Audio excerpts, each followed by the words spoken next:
Hey everybody, I hope you had a great week reflecting on various aspects of the life of Our Lady, and especially through that lens of St. Joseph and what that means for our understanding of him.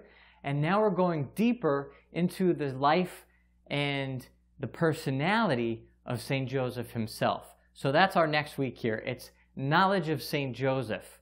As we deepen our understanding of the life of Jesus with his Holy Family, with Our Lady and Joseph, we are opening up our own sacramental graces from the sacrament of baptism. So we are going deeper in our own devotion, and that's opening that possibility up for grace to be effective in drawing us in closer union with Jesus.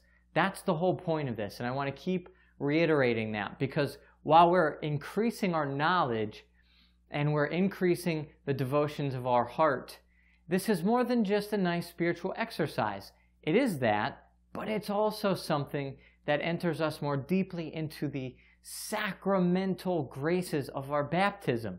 This is the stuff of real conversion, real transformation, ultimately what ends up in the transformation of divine union. So this is really beautiful and incredible stuff that we're working on here. I also want to encourage you, because I noticed that over time, which this is totally normal, people's engagement will sort of drop off. And that happens. You don't know what you're planning ahead of time, what's going to happen in life as you're looking ahead 40 days, 44 days or whatever. And so it's always normal for some people to drop off along the way. I'm sure people will come back and pick this up later again. But if you're hanging in there, I just want to give you this encouragement. Stick with it. One of the aspects we're going to look at in St. Joseph is the virtue of perseverance. And by applying ourselves to these holy projects, how much grace flows through that self-sacrifice. And that's something that we can ask Joseph to help us to do even more. So if it's starting to get a little tough to look at the reflections every day, to stick to the prayers, hang in there. We're working through this with you. We're praying for you. We have a lot of people praying for you. Hopefully you're praying for us as well. But this week we are going to go deeper into understanding St. Joseph more directly. We're going to start with his fatherhood. Joseph, the real father of Jesus, chosen from the beginning of time, just like Mary was, is a real dad.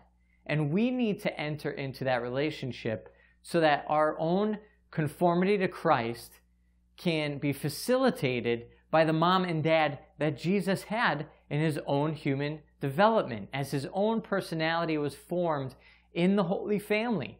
That's something that we can actually participate in as well. So Joseph looks at us, he recognizes Jesus in us, and he loves us just like he loved Jesus. And that is a dynamic, a relationship that is efficacious. It transforms us. It's the gaze of the Father looking upon his children, his sons and daughters, that actually gives them their identity.